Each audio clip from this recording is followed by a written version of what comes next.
हमारे अंगने में तुम्हारा क्या काम है जब हज में हमें 40 किलोमीटर दूर से रोक दिया जाता है? हमारे अंगने में तुम्हारा क्या काम है हसन मैं साहब? क्लियर करता हूँ क्योंकि सुप्रीम कोर्ट ने कहा है कि बुलडोजर इंसाफ नहीं चलेगा, न्यायपालिका का इंसाफ चलेगा। इसके अलावा जिस प्रकार से कुंभ के मेले में मुसलमानों पर नहीं हलाल खाने पर व्यापारियों पर प्रतिबंध लगाया गया है, मुद्दा चर्चा में है। इसे लेकर हमारे साथ अभी मौजूद हैं विशाल हिंदू सेना के प्रवक्ता द्रोणा जी, साथ ही सोशल एक्टिविस्ट सैयद हसन साहब। सबसे पहले आपसे हम शुरुआत करें द्रोणा जी, आप बुलडोजर जस्टिस के आप लोग पक्षधर थे, बहुत बड़ी फटकार मिली है, अब आप क्या महसूस कर रहे हैं? बुलडोजर जस्टिस के पक्षधर थे ये आप कह रहे हैं, लेकिन जहाँ जहाँ बुलडोजर गलत चला है उसके हम निंदा भी करते हैं और दूसरा हम माननीय सुप्रीम कोर्ट का समर्थन करते हैं। उन्होंने जो न्याय वाली बात कही है, देखिए ये मैं क्लियर कर देता हूँ कि बुलडोजर तो बनते रहे हैं और बनते रहेंगे और बुलडोजर चलता रहा है और चलता रहेगा, लेकिन अब वो संविधान के दायरे में रह के चलेगा तो हमें प्रसन्नता होगी और विशाल हिंदू सेना इसका समर्थन करेगी। अब क्यों करेगी भाई, पहले क्यों नहीं कर रही थी? क्या पहले आपकी जो सरकार है या फिर वहाँ जहाँ भी सरकार है जहाँ पर आप लोग बुलडोजर जस्टिस को लाते थे सामने में, कहीं कुछ हुआ नहीं, आरोपी साबित भी नहीं हुआ, बुलडोजर से घर तोड़ दिया आपने, पहले क्यों नहीं? अब फटकार मिलने के बाद क्यों भाई? देखिए इसमें हमारा कहना ये है कि बुलडोजर चले, लेकिन सबसे पहले कोर्ट से जो आदेश है वो जारी होना ज़रूरी है। पहले क्या हुआ कि कोर्ट के बिना आदेश के ही बुलडोजर चला है, जिसकी हम निंदा करते हैं और निंदा ही नहीं बल्कि घोर निंदा करते हैं। लेकिन हाँ, वो जो असामाजिक तत्व हैं वो इससे लापरवाह होने की ज़रूरत नहीं है, उनको फिर भी समझने की ज़रूरत है कि बुलडोजर है, बुलडोजर चला है और चलता रहेगा, लेकिन अब संविधान के दायरे में रह के चलेगा, तो इसका हम समर्थन करते हैं। द्रोणा जी कह रहे हैं कि भैया बुलडोजर है, था, आगे भी रहेगा, चलेगा, लेकिन कोर्ट की निगरानी में चलेगा। इस पर हसन जी क्या कहेंगे आप? मैं ये सबसे पहले तो ये कहूँगा कि जस्टिस खन्ना को बधाई है कि वो सीजेआई बने और हम सीजेआई का सम्मान करते हुए, पहले नॉन ब्राह्मण हैं, कुछ दिन के बाद जो है काफ़ी दिनों के बाद एक नॉन ब्राह्मण बने हैं जिनमें न्यायिक चरित्र होगा, ऐसा हम समझते हैं। पहला तो उन्होंने फैसला ऐसा दिया है जिससे बज़ाहिर लगता है कि खुशी ज़ाहिर हो। रही बात हमारे भाई साहब ने, द्रोणा भाई साहब ने अभी कहा कि जो है बुलडोज़र जो है उन पर चलेगा, जो ये हैं उन पर नहीं चलेगा। अतीक अहमद पर बुलडोज़र चल गया, अशरफ पर घर पर चल गया बिना मतलब के, उनकी हत्या भी हो गई, उनकी हत्या जुडिशियल कस्टडी में हो गई। अभी तक हमारे बहुत सारे मुसलमान जेलों में बंद हैं। उसी यूपी में हमारे जो क्या नाम है, मौलाना कलीम सिद्दीकी, मौलाना उमर गौतम, ये सब पता नहीं उनको धर्म परिवर्तन और इसके मामले में जेल में अंदर डाल रखा, अभी तक ये भी न्याय भी नहीं दे रहे हैं। और उसके बाद हमारे मुसलमानों को तो पता नहीं थर्ड क्लास सिटीज़न बना के रख दिया है। हिंदू मुख्यमंत्री, हिंदू गवर्नर, हिंदू सब कुछ हिंदू ही हिंदू राष्ट्र, थियोक्रेटिक हिंदू राष्ट्र के अंदर ये जो है ना, ये एक लॉलीपॉप टाइप का फैसला है। वैसे कुंभ के में ये कांवड़ियों के मामले में भी उसी किस्म का एक फ़ैसला दिया था कि भाई नेम प्लेट नहीं लगा सकते, लेकिन बाद में योगी जी पर कोई असर भी नहीं हुआ, उसके बाद वादिला भी मचा, लेकिन कोई एक्शन नहीं हुआ। ये सिर्फ जो है ना ज़बानी जमा खर्च है, इससे कुछ होने वाला नहीं है। जब तक सत्ता व्यवस्था जो है परिवर्तन नहीं आएगा, संपूर्ण भागीदारी सबको इसके आबादी के अकॉर्डिंग में नहीं मिलेगी, तब तक जो है इस देश का सत्यानाश होता रहेगा। मैं ये तो कानून को मान लीजिए, क्या दिक्कत है? आप क्यों जप रहे हैं कि हिंदू मुस्लिम? नहीं, हम उस कानून को क्यों माने जिस कानून ने हमारे जो तीन मुसलमानों को, वही कानून का रक्षा की तरह चेतन नहीं। देखिए मैं वही कह रहा हूँ, कानून को कैसे मानने जो तीन मुसलमानों को जो है गोली मार देता है चेतन सिंह। आप बताइए, वो ये मथुरा की जेल में है ना, उसको सजा मिली कि नहीं? देश का संविधान जो है क्या उस पर लागू नहीं हुआ? अच्छा ठीक है, अभी नदीम ने जो तिवारी को, गोपाल तिवारी को जो गोली मारी थी, आपने उसका इनकाउंटर कर दिया, इसका इनकाउंटर क्यों नहीं हुआ? मैं यही कह रहा हूँ, थियोक्रेटिक हिंदू राष्ट्र है, मुसलमान थर्ड क्लास सिटीजन है। तो इसी बात को लेकर के तो आप सुप्रीम कोर्ट ने कहा भैया कि गलत करोगे तो हम सामने आएंगे। अजीब बात है, मरने के बाद आप सामने आओगे? सुमोटो नहीं ले सकते थे? सुमोटो लेना था ना आपको। जिस तरह से आपने क्रीमी लेयर के मामले में जो है वो उनका जो है वो इसका फैसला ले लिया, दो समुदाय एससी के अंदर वाल्मीकि और जाटवों को लड़वा दिया, वैसे ही आप सुमोटो लेके इसको रोक सकते थे ना। सुप्रीम कोर्ट जो है ना, उसके अंदर न्यायिक चरित्र है ही नहीं। बड़े अफसोस की बात है, मुझे इस पर कोई भरोसा नहीं है, ना कानून पर ना न्यायिक चरित्र पर इनके। कोई भरोसा नहीं। ये थियोक्रेटिक ब्राह्मणिकल मतलब हिंदू आप ये राष्ट्र कह है। रहे हैं कि सुप्रीम कोर्ट की न्याय व्यवस्था पे भरोसा नहीं आपको? नहीं है? बिल्कुल नहीं है। अभी बाबरी मस्जिद का फैसला देख लीजिए। विरोधी हैं, संविधान विरोधी हैं, इनके दिमाग में कुछ और चल रहा है। देखिए अभी इन्होंने बहुत गलत बात कही है कि सिर्फ मुस्लिम पर बुलडोजर चला है। क्या लेकिन एक विकास चीज़ दुबे बताइए, द्रोणा जी रुकिएगा, जहाँ उसके बाद आप बोलिएगा। जी। आपकी ये इंडिविजुअली थॉट है, हाँ। पूरी मुस्लिम कम्युनिटी की थॉट नहीं है, क्योंकि मुस्लिम कम्युनिटी ने आज तक जो भी सुप्रीम कोर्ट ने फैसला सुनाया है सर आंखों पर लिया है, चाहे अयोध्या का मामला हो, चाहे वो कोई मामला क्यों नहीं, किसी मुस्लिम ने आज तक हम ऐसा नहीं है। अब हम जबरदस्ती जो चीज़ थोप दी गई क्या करें।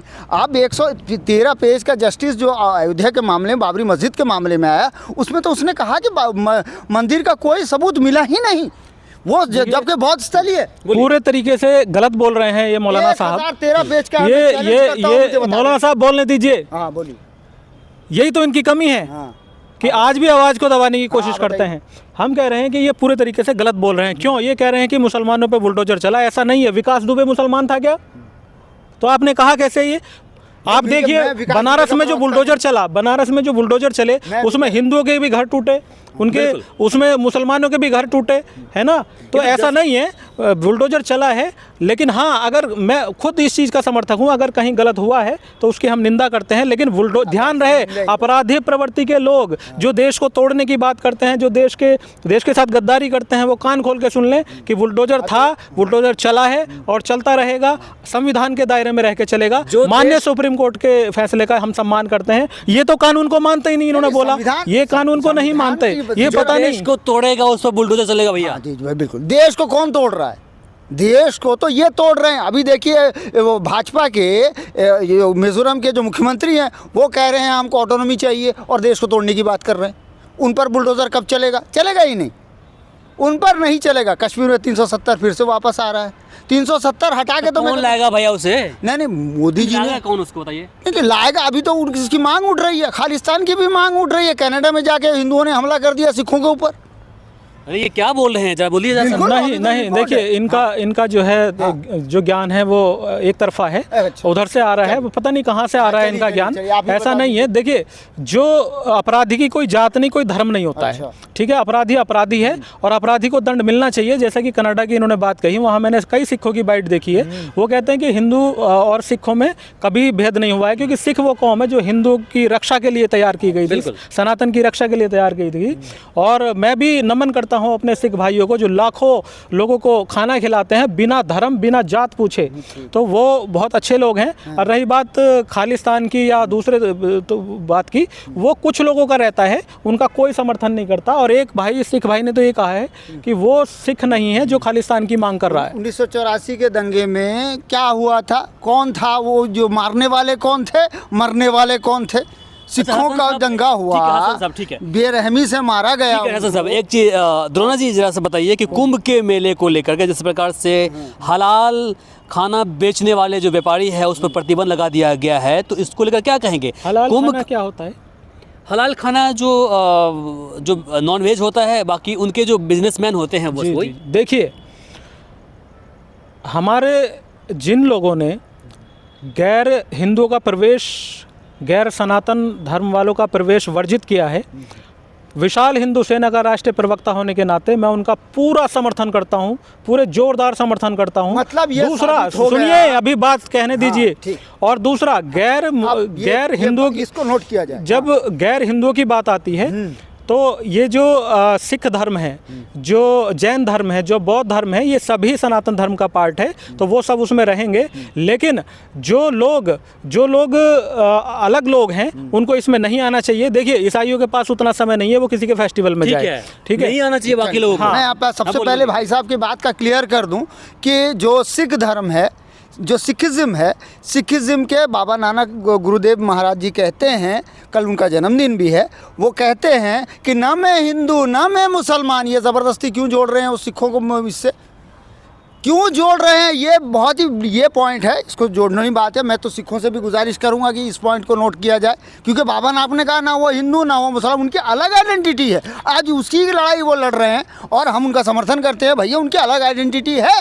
उनका उससे कोई लेना देना नहीं। सिखों ने अपनी कुर्बानी जो दी वो सनातन धर्म की रक्षा के लिए दी है, सनातन धर्म को बचाने के लिए दी है। जो आक्रमणकारी आए, जो आक्रमणकारी आए उनसे रक्षा की उन्होंने। तो आप कह रहे हो कि हिंदू से इनका कोई नाता नहीं है, तो ऐसा नहीं है। देखिए, हम पूरा जोरदार, फिर से मैं कह रहा हूँ कि हम पूरा समर्थन करते हैं कि गैर हिंदुओं का प्रवेश, गैर सनातन धर्म वालों का प्रवेश इस सनातन पर्व में, इस धार्मिक पर्व में पूरा वर्जित है। और ये बिजनेस सार्वजनिक पर्व जी, एक चीज बताइए मुझे कि देश जो है संविधान से चल रहा है और जो कुंभ का मेला है कोई छोटा मोटा मेला नहीं है, सरकार द्वारा आयोजित। ये सेंट्रल गवर्नमेंट उस मेले में इंटरफेयर करती है, व्यवस्था करती है। स्टेट गवर्नमेंट और सेंट्रल गवर्नमेंट का सब कुछ है। उस मेले को अंतर्राष्ट्रीय स्तर पर लोग देखते हैं, वहाँ से भी लोग आते हैं, देखते हैं।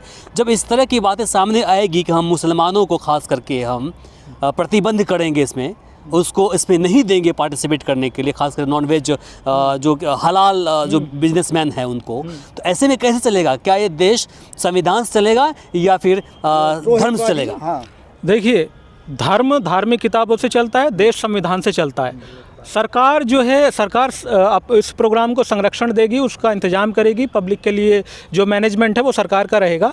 लेकिन अगर ये आप मानते हो कि ये सनातन धर्म का पर्व है, अगर सनातन धर्म का ये पर्व है तो इसमें कौन आएगा कौन नहीं आएगा ये सनातन धर्म वाले डिसाइड करेंगे। अगर ईसाई धर्म का कोई पर्व होता है तो उस पर्व में कौन आएगा कौन नहीं वो ईसाई धर्म वाले डिसाइड करेंगे। अगर इस्लाम धर्म का कोई पर्व है तो उसमें इस्लाम वाले डिसाइड करेंगे। अब हमारे अंगने में तुम्हारा क्या काम है जब हज में हमें 40 किलोमीटर दूर से रोक दिया जाता है? हमारे अंगने में तुम्हारा क्या काम है हसन साहब? क्लियर करता हूँ, क्योंकि हज में हमने वहाँ पे मुसलमानों ने, सऊदी सरकार ने ये कानून बना दिया है आज से 700 साल पहले कि वहाँ कोई भी गैर मुस्लिम का जाना वर्जित है 40 किलोमीटर के रेडियस में। मक्का और मदीना के बीच में दोनों शहरों में पूरे सऊदी अरब में बंद किया गया। ये कानून है। ये कानून भारत में कहीं पे भी लागू नहीं है कि जो सार्वजनिक जगह पे जाए। हम कहते हैं अगर ऐसा है तो आप वो बना दो। अगर ऐसा करोगे तो जो बौद्ध हैं वो भी नहीं जा पाएंगे, क्योंकि बौद्ध तो हिंदू का एंटी है, आप अच्छी तरह से जानते हैं। बाबा साहब अम्बेडकर ने 22 प्रति लिए, आज नवबौद्ध जो है करोड़ों की तादाद में है, वो तो खुद विरोध भी करते हैं। खैर वो उनका अपना मामला है। तो हम होली कहते वो भी जाना वर्जित कर देंगे। वो तो कह रहे हैं कि ये सब पाखंड है, ढोंग है। हमने कहा नहीं भाई, संस्कृति है, संस्कृति में सब जा सकते हैं और वो सार्वजनिक जगह है, पहली बात। दूसरी बात ये कि ये जो कह रहे हैं कि जो है वो हमारे अंगने में तुम्हारा क्या काम है, वो तुम्हारा कोई लिखित जगह नहीं है। वहाँ अकबर ने अपनी जोधाबाई के लिए मेज़बानी महल बना रखा है उसी कुंभ के मेले के ऊपर जमुना किनारे। ये भी देख लो, उम्मे ज़मानी का महल आज भी मौजूद है। पहले से ही झांकने की आदत रही है ना दूसरों के घरों में, तो अभी भी वही चाह रहे हो। लेकिन अब जब शिकंजा कसा जा रहा है तो दर्द हो रहा है। मौलाना साहब को दर्द हो रहा है। अब आपने कैसे झांकने की बात कही भाई? आपके अपने फेस्टिवल नहीं है क्या? आप अपने फेस्टिवल को देखिए। चलिए, बहुत बहुत शुक्रिया आप दोनों का समय देने के लिए। तो अभी आपने देखा हमारे साथ दरोना साहब थे, साथ में हसन साहब थे जिन्होंने अपनी बातें रखी है। बाकी इस डिबेट को लेकर आप क्या सोचते हैं कमेंट बॉक्स में लिखकर ज़रूर बताएं। इस वीडियो को अधिक से अधिक शेयर करें ताकि बाकी लोगों तक जानकारी पहुंच पाए। फिलहाल के लिए मुझे इमरान को दीजिए यहीं पर इजाज़त। नमस्कार, शब बखैर।